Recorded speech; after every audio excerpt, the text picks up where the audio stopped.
Hello and welcome to part 8 of the RMI Technical podcast series, brought to you by the Tyre Equipment Parts Association, Motor Industry Workshop Association, Automotive Remanufacturers Association, all proud associations of the RMI, in conjunction with Gondolier and the Glozz initiative this morning. We're going to be talking to Werner Niemand and Christie about the Glozz car detailing initiative from Gondolier.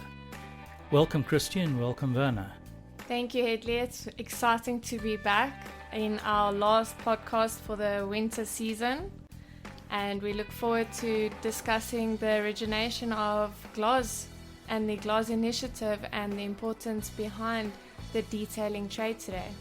Christie, thanks for joining us again today. Tell us about the Glozz initiative from Gondolier. What does it entail? What are the products? How does it work?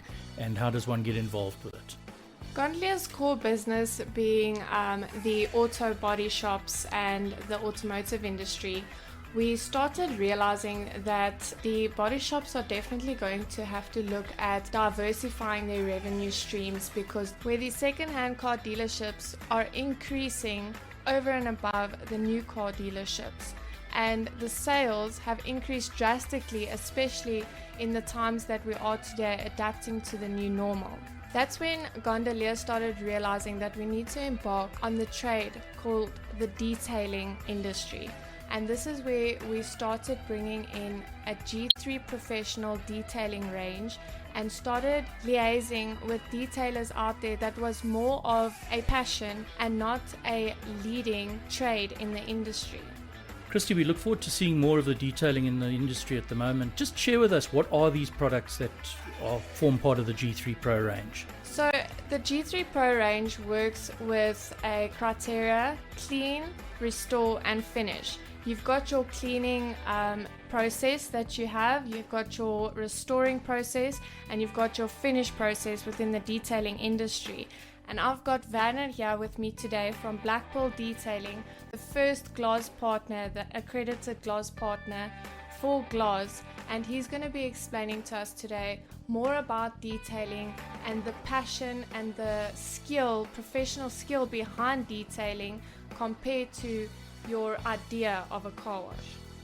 Werner, it's nice to have you with us. It sounds like detailing is a fairly new product. How does this really differ between a car wash and a detailing for the man in the street? Thanks, Edley. There's a big difference between a car wash and having your car detailed. Firstly, a car wash is just your normal process of washing your car, going to your local car wash or nearest car wash.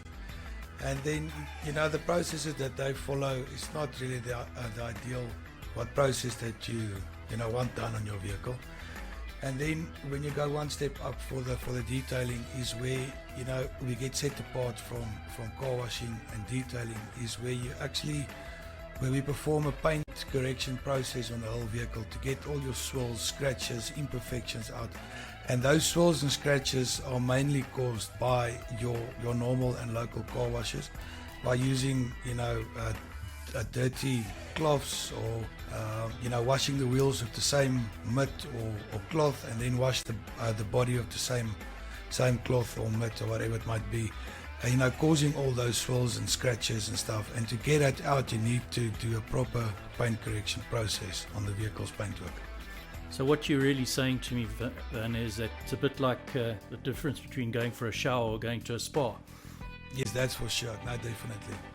Werner, naturally, I suppose one starts with a really good detailed wash of the vehicle, but then you mentioned paint correction. Tell us a little bit about what paint correction actually means. Medley, first of all, the car firstly goes through a full decontamination process where you remove all your bonded contaminants that's on the vehicle surface. Some of them you can't see, some of them you might see, especially on like a white vehicle.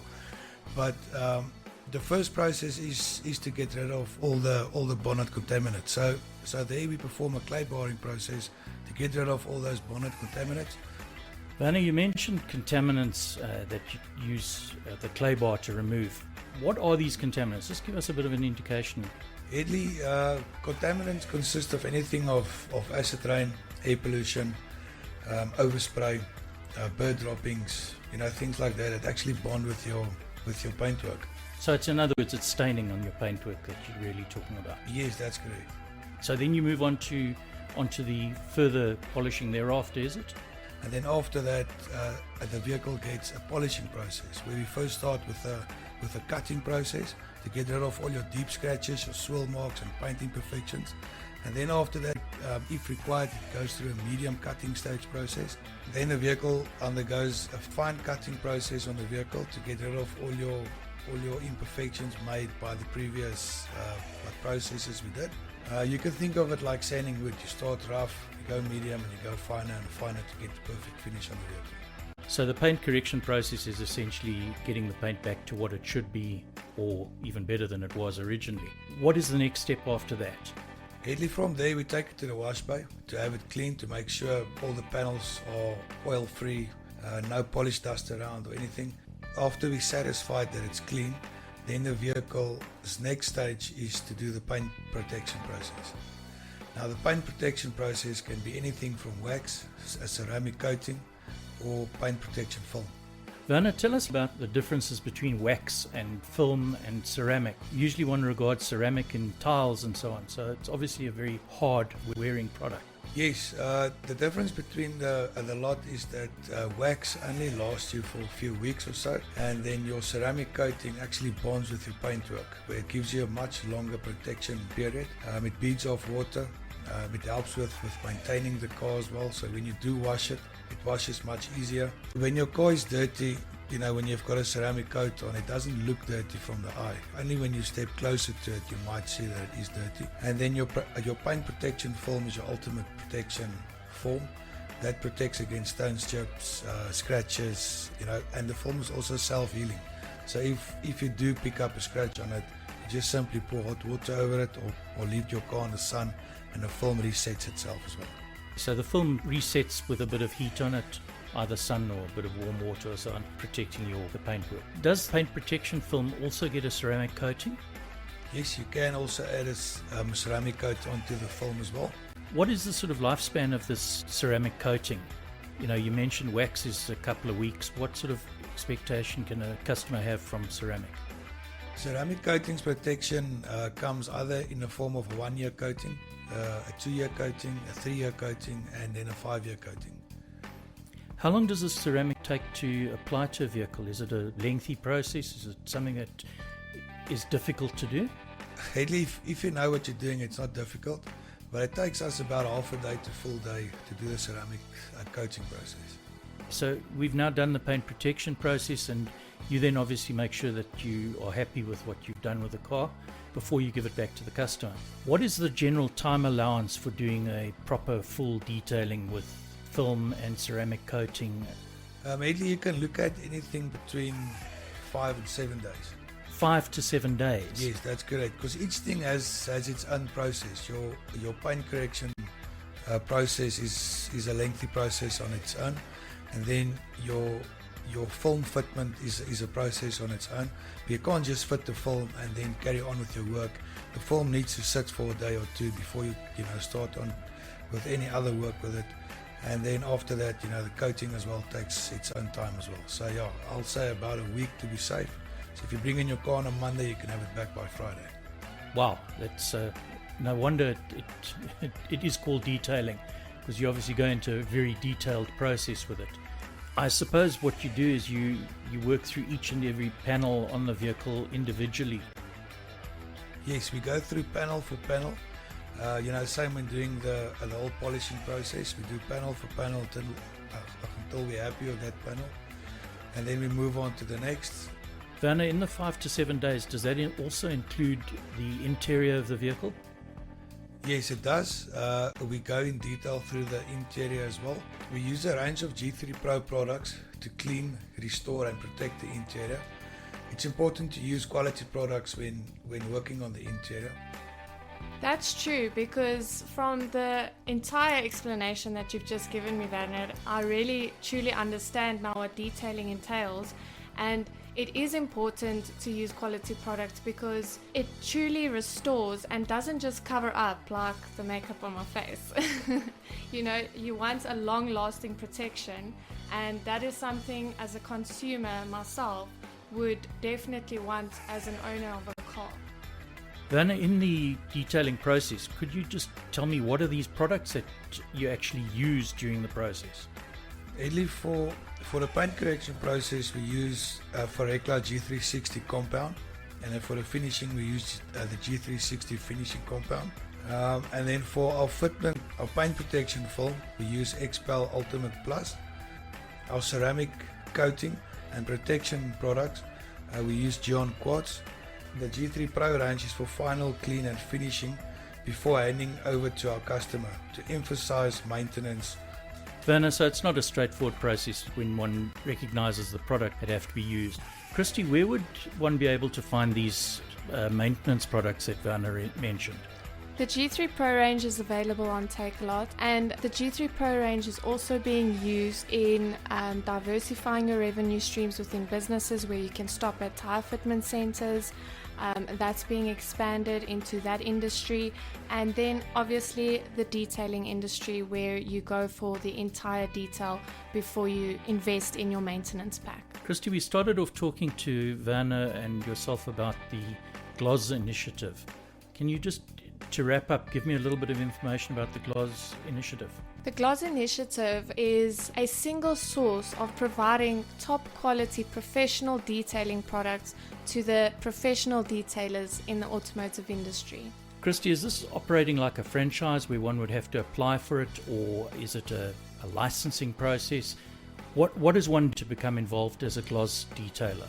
So we didn't implement the Glozz initiative as a franchise or anything so strictly formulated. It is more of taking each individual professional detailer and taking their business to the next level, where we as Gondolier implementing the Glozz initiative can ensure that the top professional quality products that we supply to the industry is being used to its utmost professional quality and capability. Christie, with regard to training and development of Glozz Centre and accreditation of Glozz Centre, what is the process? So when we look at accrediting a Glozz Centre, it's a professional detailing centre that has the same vision with the Glozz initiative, and this basically entails extensive training on all the professional detailing products, and our training initiative is definitely going to expand into a next level where we are looking into making an accredited training course for professional detailers. Christie, have you got examples of the successes with these products that people can have a look at? We have an exciting channel called Glozz Tube on YouTube that illustrates the amazing before and after results in the Glozz centers and the process behind these products. When you say Glozz Tube, that's Glozz Tube. That's on correct, YouTube. Okay. yes. And with that very detailed discussion around detailing of finishes and protection of vehicles, we also bring to a conclusion the winter series of these podcasts, which we are very grateful to Gondolier for joining us, and we look forward to the next series, which will start in spring, September onwards, and we'll have an exciting range of other topics to discuss as we go forward. We sincerely hope you, the listener, have enjoyed this as much as we have, and we look forward to welcoming you back to our next series. For those who have listened and have spent the time with us on these podcasts, we're very happy to announce that there's a competition related to all 8 of these podcasts. To enter the competition related to these podcasts, scan the QR code on the thumbnail of the podcast advisory, then answer the questions that will come up on the gondolier.co.za website. The competition entries close at the end of September, and the winners of the competition will be announced during the first week of October 2020. The question for this podcast is, what is the correct name for the Professional Detailing Initiative from Gondolier? What is the correct name for the Professional Detailing Initiative from Gondolier? Complete the entry forms and get them into us as soon as possible. We will close the competition at the end of September and advise winners in the first week of October. We'd like to thank Christie and Werner for making time available for us today, and we look forward to continuing the series in the springtime. Thank you, Hedley. It's been a pleasure to share our insights with you, and we look forward to the next.